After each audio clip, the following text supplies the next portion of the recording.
Hello, my name is Rayyan Shakaib. I'm a student at Dunlap High School.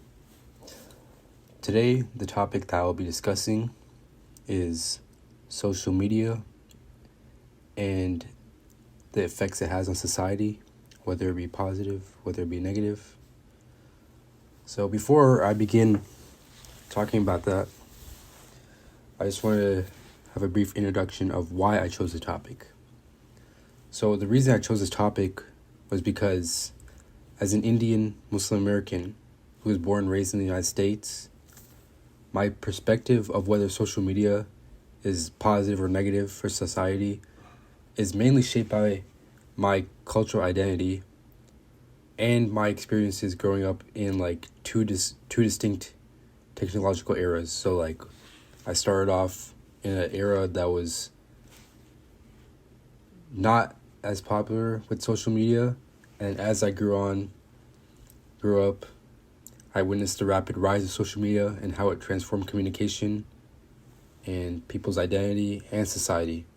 So, being part of a minority community, I've seen how social media gives minorities a voice and fosters global connections. But I'm also aware of the dangers it poses, including misinformation and stereotyping. So, I'm going to be breaking down this topic of social media and societal effects into about 4 categories. So, let's start off with general impact. Social media has changed how we connect and talk with others. There's platforms like Facebook, Twitter, and Instagram that let us share moments instantly with people far away, making it easier to stay in touch. But since it kind of limits us from seeing each other face to face, it means we miss out on body language and facial expressions, which are pretty important parts of communication. So to make up for this, people have developed new ways to express themselves online, such as using emojis or abbreviations or any type of visual aid that you can create with your keyboard. But sometimes it leads to misunderstandings because when you're texting, you can't really understand the tone of the person. You might think they're speaking from an angry emotion, but they're actually just in a neutral state. And yeah, you just texting just limits us from knowing what's happening on the other side. And also, since anyone can post online, it's sometimes hard to tell if the information is true or just someone's opinion. So it's always important to fact check that. We'll get on to that later. So the second category is about mental health. So using social media can affect our feelings and thoughts in different ways. On the positive side, it allows us to express ourselves and find groups of people with similar interests. Like me, I'm Indian American Muslim, and there's a lot of us out there.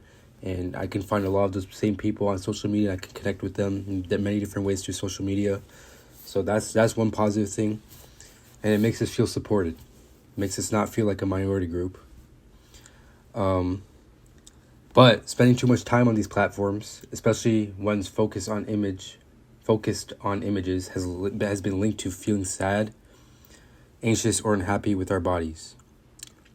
It's mostly due to comparing yourself with other figures like celebrities, saying oh, I like his body, I wish I had that body, or he has so many likes, I wish I had that many likes.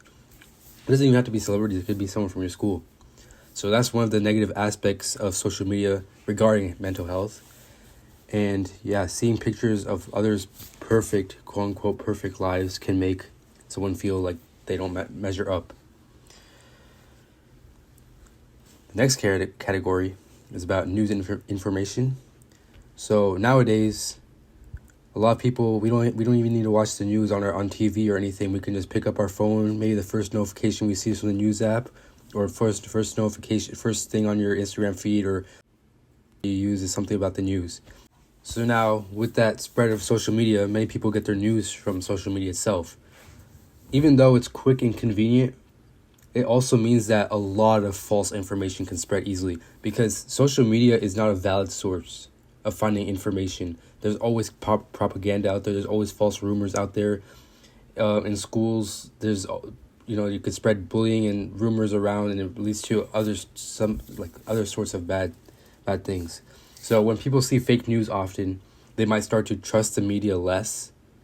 And this is a problem because a well-informed public is important for a healthier society. It's crucial for everyone to check where their news is coming from and make sure it's a reliable source, because misinformation is can cause a lot of bad things. And for the last category regarding this topic, society and culture. So social media plays a big role in shaping our culture and values. What becomes popular online often reflects what society cares about. For example, in some cultures, content that brings out strong emotions is more likely to be shared widely. This shows how our cultural values influence what we see online. Additionally, social media has become a tool for organizing social and political movements, helping people come together for common causes. There's a lot of ways people spread that. There's always donations. People put fundraisers. They spread awareness of anything that happens around the world, or just anything.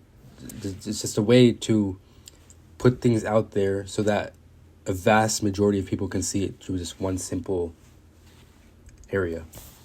So in summary, social media has brought both positive and negative changes to our lives.